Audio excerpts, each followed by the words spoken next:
On the issue of law and order, you have been seeing the indiscipline and anarchic conduct of some of the opposition, guided by the wrong politics in their heads and prompted by parasitic foreigners that back them.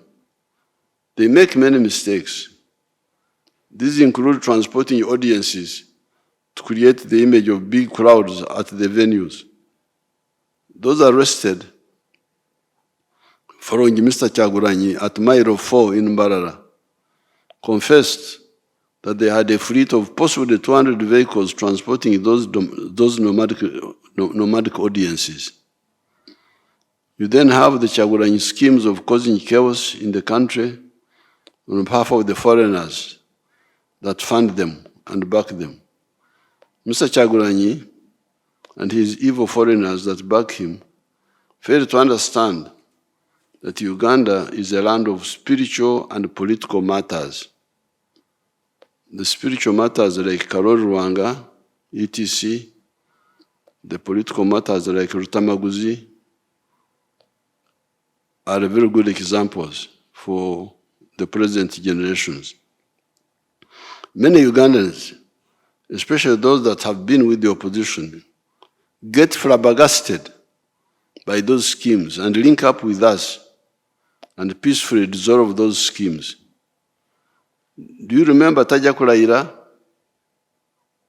Do you remember Gen Z plan for the 4th of July, 2024, for the riots like those of Kenya, etc.? Do you remember those? They were rejected by the people. Have you noticed the number of NUP flag bearers for parliament that are pulling out?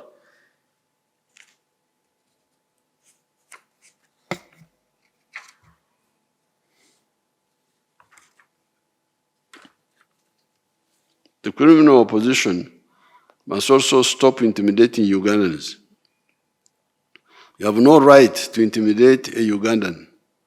Therefore, Ugandans, come out and vote. Nobody would intimidate you or endanger your security. Anybody who tries will have himself to blame and will end up badly. The future of Uganda is bright. Our first oil will come out next year. Regarding the police methods, I reject the practice of caning lawbreakers. Some police forces in the world do it, using batons. I, however, reject it. It must stop. Teachers and parents used to cane us, but it was a wrong method. However, using tear gas for rioters is both legal and non-lethal. Doesn't kill. It is much better than using live bullets. However, the police should be more methodical if they are to use tear gas or water cannons or other non-lethal techniques by, for instance, requesting in time the bystanders to move away before using tear gas and other anti-riot non-lethal methods against the rioters. The police should use loudspeakers to warn people and give people time to pull away. I have been busy campaigning and have not been following the antics of the opposition actors. I have, however, heard that the mobile audiences of Mr. Kyagulanyi have been looting people in some cases. I last heard of the attacks on people I talked to myself in Abim, Karamoja. These ones I talked to myself, who were attacked by the gangs of Mr. Kyagulanyi. Uganda is secure. Go out and vote. Uganda and NRM are unstoppable. Politics is not about the livelihood of leaders. To solve the problem of jobs for some people. It is about the destiny of peoples.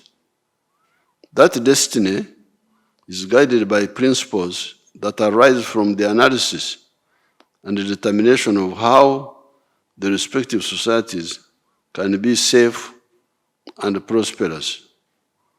In the case of Uganda, in the 1960s, our student movement disagreed with the sectarian politics of that time of religion and tribe. We eventually distilled our principles of love, Uganda, patriotism. Why? It is because you need it for your prosperity. If you are a wealth creator and not a parasite, you need Uganda as a market for your products. Banyankole do not buy my milk. They do not buy my beef or buy my bananas because they are producing similar products. It is the people of Kampala that buy my products. I also buy the products from other parts of Uganda. Sugar from Busoga, Buganda, and Bunyoro, vegetable oil from Karangara, textiles from Buganda, etc. The second principle is that we should love Africa, Pan-Africanism. Why? It is because the internal market of Uganda is not enough. However, we cannot benefit from these two markets unless we undergo socio-economic transformation by migrating from Okore Chida Chonka to working for Echida, the stomach, and Ensawo, the pocket, with Echibaro, Chura, Aymar, Otita, the calculation for profit. Then the fourth principle is democracy. It is people that believe in these principles, which is the only way to prosperity, that I associate with politically. It is unprincipled for one to fight somebody that fights these principles. Instead, you should discuss among those who believe in these principles to determine who should represent us here or there according to the suitability. The moment you see political positions as a means of living, you then become a problem for your country.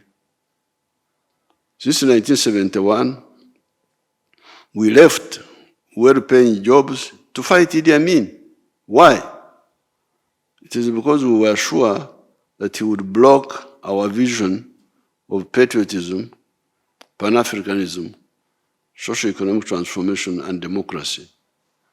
Previously, we had been massaging Obote because there was a possibility that he could move with us on Pan-Africanism, for example, the East African Federation. Therefore, the political actors should stop the pseudo-politics of me, because it is not only barren, but very destructive for countries. I'm happy to report to all Ugandans and the world that as we stand today, our economy is robust. The majority of the population are very happy, as you have been seeing the massive and extremely happy rallies I have been addressing. The country is peaceful, and our armed forces are at their strongest. Some of the obstacles created by some unpatriotic elements notwithstanding. By June 2026, the size of the economy will be US dollars 68.4 billion by the foreign exchange method, and US dollars 194.2 billion by the purchasing parity method, purchasing power parity method. The GDP per capita will be US dollars 1,399, meaning that Uganda is now firmly in the lower middle income status and out of the least developed countries status. All this is compared to US dollars 3.92 billion by 1986.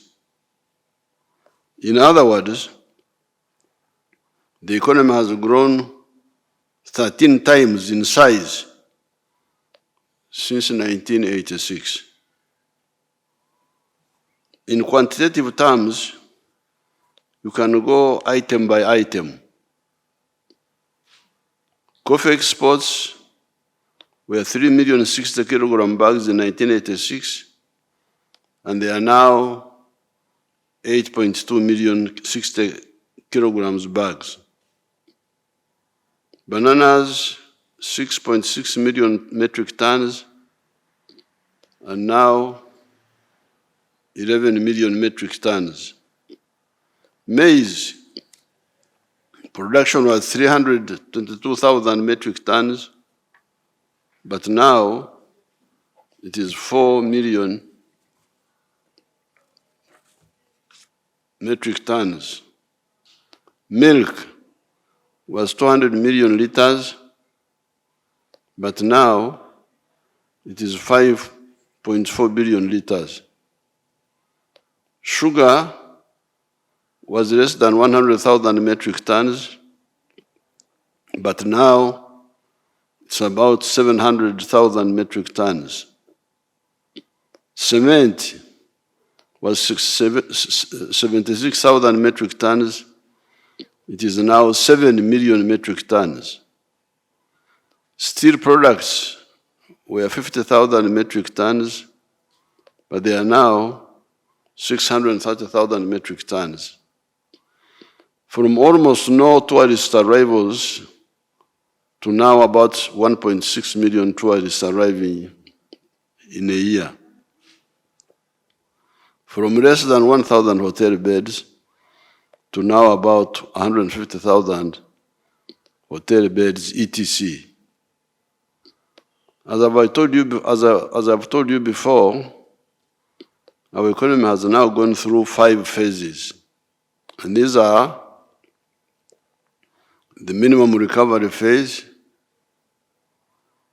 the expansion of the small recovered colonial and neo-colonial economy phase, diversification of that economy by converting more products into cash products, value addition to some of the raw materials, and finally entering the knowledge economy of making computers and vehicles and so on. We have even entered a new phase when our export earnings for goods and services are exceeding our import bill of US dollars 11.03 billion. The export earnings are US dollars 13.4 billion. This means we have got more than $2 billion surplus on the account.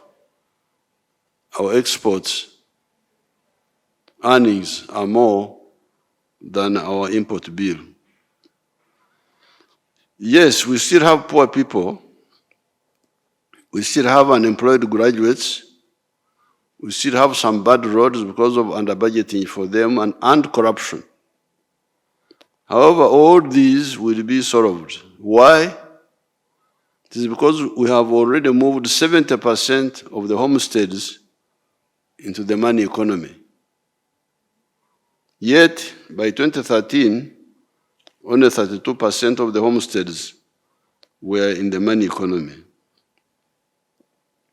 A whole 68% were still abakorera ekida kyonka, teach, me each keken, working only for the stomach.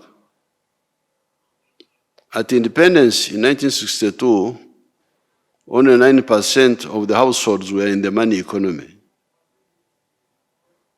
By 1960, in our sub-county of Ntungamo, with its 8 parishes of Nyaburuza, Chikoni, Chiora, Kahunga, Musana, Nyarware, Murisa Rwenkote, and Watete's parish, I was not aware of any family that had entered the money economy other than the 6 Indian and Arab shops at the Ntungamo Trading Center and the limping small shops of Misi at Musana, Boatete on the way to Nyartuntu, and Tinkasimire at Ntera. Therefore, seeing that 70% of the families are in the money economy now is a qualitatively new phenomenon for Uganda. Apart from peace, economic and social infrastructure, what is crucial for the masses are the personal issues of poverty, education for the children, health, and jobs. NRM has for a long time designed solutions for these mass issues. Nobody who is sincere can say that the NRM has ever overlooked or has never identified and provided for these issues. Right from 1997, the NRM provided for both UPE and Ntandikwa. We then added NADS, Operation Wealth Creation, Emioga, the Youth Fund, the Women Fund, Universal Secondary Education, etc. Targeting what? Targeting poverty and free education for the children of the poor.